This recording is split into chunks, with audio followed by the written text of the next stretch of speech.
प्यारे बच्चों, कक्षा 10 के गणित के इस पीरियड में आज हम एक बार फिर हाजिर हैं। आपका स्वागत है। आज हम पिरामिड नंबर 6.4 और पिरामिड नंबर 6.5 के बारे में सीखेंगे। देखिए क्या है पिरामिड 6.4। यदि दो त्रिभुजों में एक त्रिभुज की भुजाएं दूसरे त्रिभुज की भुजाओं के समानुपाती हों तो इनके संगत कोण बराबर होते हैं और इसलिए दोनों त्रिभुज कैसे होते हैं, समरूप। तो देखिए दिया है दो त्रिभुज ABC तथा DEF, तथा DEF, जिसमें AB बटे D DE और AC बटे DF और BC बटे EF। सिद्ध क्या करना हमें, कोण A बराबर कोण D, A D के बराबर होना चाहिए, B E के बराबर होना चाहिए और C जो है वो F के बराबर होना चाहिए। रचना त्रिभुज DEF में AB बराबर DP काट ली और AC बराबर DQ काट ली। जब दो बिंदु हैं प्राप्त होगा P और Q, इनको मिला दिया। उत्पत्ति क्या है, DP बटे P और DQ बटे QF। देखिए DP बटे P, हमने जब ये लाइन खींची समांतर तब क्या है, DP बटे P और DQ बटे QF ये लिख दिया, तथा PQ समानांतर EF, ये तो मालूम है।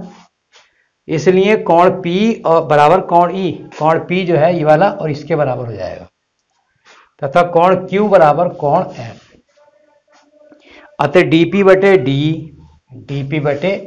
D पूरी वाली और DQ बटे DF बटे पूरा DF, तो PQ बटे EF, PQ ये बटे EF। इस छोटे त्रिभुज में DPQ और DEF में क्या देखा हमने, DP बटे PD और DQ बटे DF और PQ बटे EF, ये आ गया।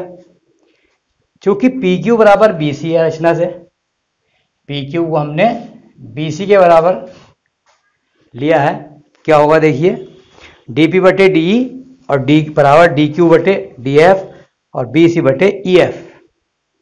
इसलिए त्रिभुज कैसे होगा, सर्वांगसम, ABC सर्वांगसम DPQ।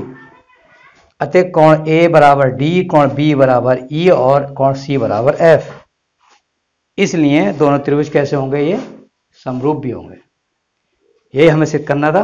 अब देखिए पिरामिड नंबर 6.5 देखते हैं। यदि एक त्रिभुज का एक कोण दूसरे त्रिभुज के एक कोण के बराबर हो तथा इन कोणों के अंतर्गत बनने वाली भुजाएं समानुपाती हों तो त्रिभुज समरूप होते हैं। देखिए यहाँ भी हमने एक त्रिभुज दिया, क्या है, दो त्रिभुज ABC और DEF, जिसमें AB बटे D, AB ये वाला बटे DE और AC बटे DF, ये समानुपातिक हैं।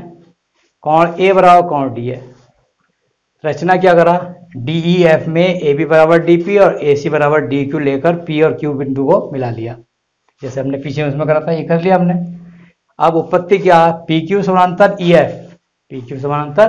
EF खींची हमने, इसलिए त्रिभुज कैसा हो गया, ये सर्वांगसम हो गया।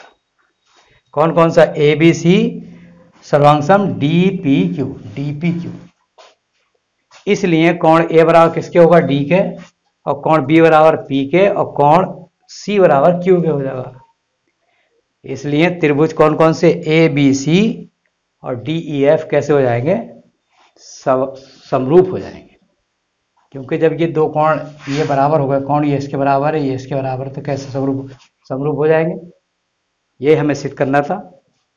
आज के पीरियड में बस इतना ही। कल कुछ और प्रश्नों के साथ उपस्थित होगा। Thank you.